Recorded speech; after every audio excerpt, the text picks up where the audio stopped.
N'ayez pas des doutes. Évitez la conjecture. Et quand est-ce qu'on a de la conjecture? Quand on connaît quelqu'un, puis on a une intention, puis on se dit, mais qu'est-ce qu'il veut? Qu'est-ce qu'il a derrière la tête? Et la formule prophétique, c'est husn al-dhann. Toujours aller chercher pour ton frère la meilleure des intentions. Toujours essayer, quand il fait quelque chose, de se dire, il a voulu faire ça, même si c'est devenu ça. De lui donner la meilleure intention. Donc tu le connais. Tout à l'heure, c'était un peuple que tu connaissais pas. Maintenant, c'est un frère que tu connais. Il faut même aller lui donner la meilleure des intentions. Toujours. Et même quand il fait une erreur, cherche pour ton frère 70 excuses. Toujours aller chercher. Et ça, c'est un djihad. Parce qu'on est tout de suite, on a quelque chose qui ne va pas toujours tout droit dans la tête. Tout de suite, on se dit, mais qu'est-ce qu'il veut? Au point que quand un frère ou une sœur est trop gentil avec toi, qu'il te dit, mais qu'est-ce qu'il veut? On en arrive même à des moments, à des points où tu es trop gentil avec moi. Vous vous rendez compte? On dit, mais qu'est-ce qu'il veut? Il a quelque chose derrière la tête. Eh bien, ici, Allah subhanahu wa ta'ala nous dit à l'intérieur, tout au fond du cœur, prête la meilleure intention. Ne fais pas de procès d'intention, prête la meilleure intention. Mais en plus de ça, regardez, parce que pour prêter la meilleure intention, comment on peut faire? On peut avoir beaucoup de foi et confiance en Dieu. Atawakkalu ala Allah, je me remets en Dieu et je te fais confiance. Mais il y en a certains qui se disent, oui, je ne veux pas avoir de mauvaises intentions, donc je l'espionne. Je regarde ce qu'il fait. Mais ça, c'est pas avoir confiance. On espionne ce qu'il fait. On va regarder ce qu'une association va faire, comment elle va faire, qui est-ce qui parle. Ça, c'est de l'espionnage. C'est pas l'iman, c'est pas de la taqwa, ça, c'est pas de la piété si tu espionnes pour avoir confiance. Faut avoir confiance sans espionner. Voyez comment Allah subhanahu wa ta'ala nous ramène à un comportement fondamental à l'intérieur. Et qu'il nous dit ensuite ceci, ne dites pas du mal les uns des autres. Et j'aime beaucoup ce qu'a dit le docteur Hassan Hathout. C'est un médecin, il vit en Californie, qui a d'ailleurs été cité. Qardawi a repris sa formule dans un des livres. Et il dit la chose suivante, le docteur Hassan Hathout. Il dit, il y a des frères, c'est assez étonnant, ils sont extrêmement rigoureux quand il s'agit de manger de la viande halal. Ça, alors, il faut que ce soit halal. Et c'est bien, il faut être sérieux de ce point de vue. Mais alors, combien ils sont prêts à manger de la viande, de leur chair, de la chair de leur frère, comme s'il était mort? Ça ne les dérange pas. Ils sont stricts sur la viande halal, mais alors qu'est-ce qu'ils déversent comme insulte sur leurs frères? Qu'est-ce qu'ils les espionnent? Qu'est-ce qu'ils n'ont pas dit de mal de leurs frères? Mais Allah subhanahu wa ta'ala, il nous dit,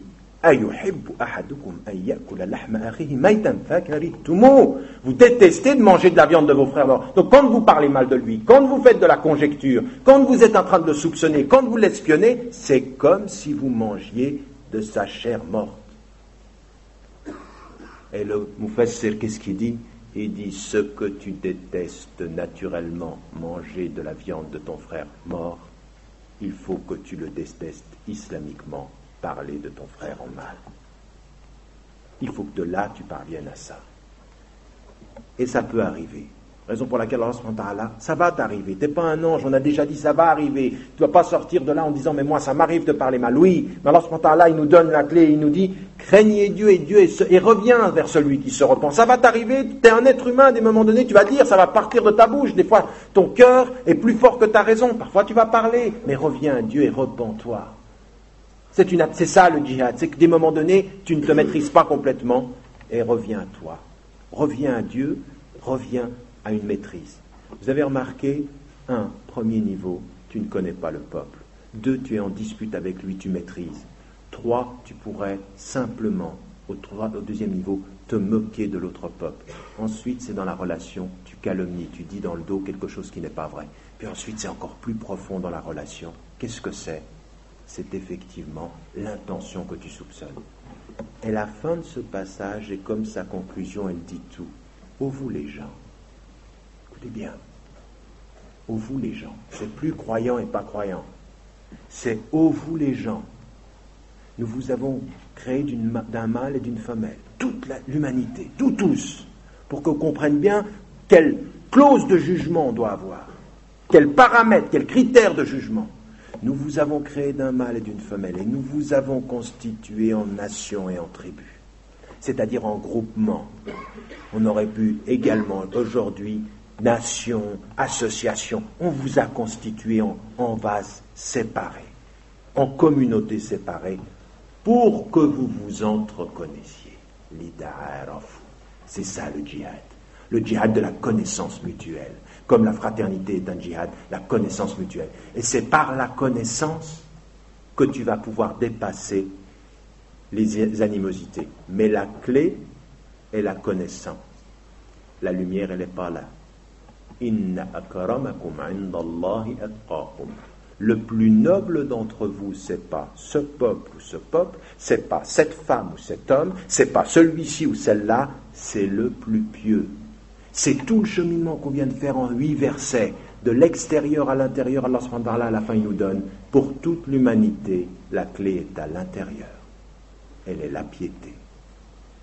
Et c'est avec cette piété-là, que Dieu connaît, parce qu'il est le très informé, que tu réussiras à respecter tous les niveaux dont on vient de parler.